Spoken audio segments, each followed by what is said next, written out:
പരിശുദ്ധമായ ഇസ്ലാമിലെ ആരാധനാ കർമ്മങ്ങളിൽ വളരെ പ്രധാനപ്പെട്ട പരിശുദ്ധമായ ഹജ്ജ് കർമ്മം നിർവഹിക്കുന്നതിനു വേണ്ടി അല്ലാഹു സുബ്ഹാനഹു വ തആല തിരഞ്ഞെടുത്ത മാസമാണ് പരിശുദ്ധമായ ദുൽഹിജ്ജ മാസം. ഇത് വളരെ പവിത്രമായ മാസമാണ്. പ്രത്യേകിച്ച് ദുൽഹിജ്ജ മാസത്തിൻ്റെ ആദ്യത്തെ 10 ദിവസങ്ങൾ വളരെ പവിത്രമാണ്. ഈ ദിവസങ്ങളെ ബഹുമാനപ്പെട്ട റസൂലുള്ളാഹി സ്വല്ലല്ലാഹു അലൈഹി വസല്ലമ തങ്ങൾ പരിചയപ്പെടുത്തിയത് അഫ്ളലു അയ്യാമി ദുനിയ അയ്യാമുൽ അഷ്ർ എന്നാണ്.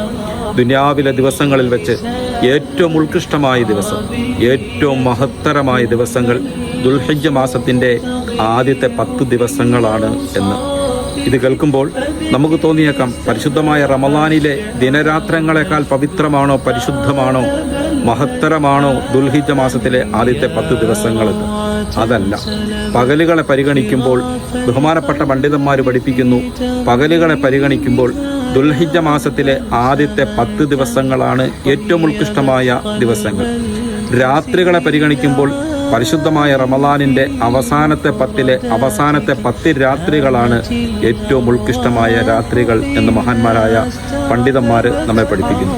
ഈ ദിവസങ്ങളിൽ ഇബാദത്ത് ചെയ്യൽ, ആരാധനകൾ അനുഷ്ഠിക്കൽ അള്ളാഹുവിന് വലിയ ഇഷ്ടമാണ്. മറ്റു മാസങ്ങളിൽ ഇബാദത്ത് ചെയ്യുന്നതിനേക്കാൾ വളരെ പുണ്യമാണ് ഈ 10 ദിവസത്തിലെ പകലുകളിലുള്ള ഇബാദത്ത്.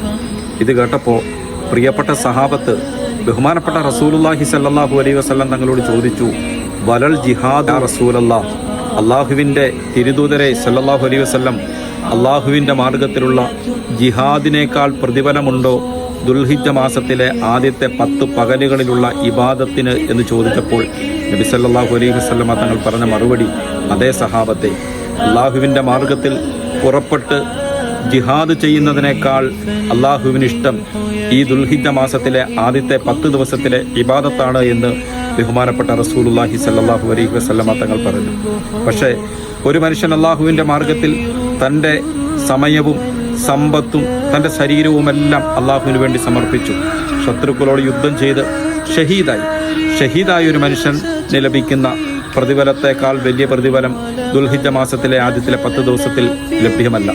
മറിച്ച് അള്ളാഹുവിൻ്റെ മാർഗത്തിൽ പുറപ്പെടുകയും യുദ്ധം കഴിഞ്ഞ് ജിഹാദ് കഴിഞ്ഞ് സുരക്ഷിതനായി മടങ്ങി വരുന്ന ഒരു മനുഷ്യന് കിട്ടുന്നതിനേക്കാൾ വലിയ പ്രതിഫലം ദുൽഹിജ്ജ മാസത്തിലെ ആദ്യത്തെ 10 ദിവസത്തിലെ ഇബാദത്തുകൾക്ക് ലഭ്യമാണെന്ന് ബഹുമാനപ്പെട്ട നബി സല്ലല്ലാഹു അലൈഹി വസല്ലമ തങ്ങൾ പഠിപ്പിക്കുന്നു. ഈ ദിവസത്തിൽ സുന്നത്തായ നമസ്കാരങ്ങൾ അധികരിപ്പിക്കുക, പരിശുദ്ധമായ ഖുർആന്റെ പാരായണം, അതുപോലെ ദാനധർമ്മങ്ങൾ അധികരിപ്പിക്കുക,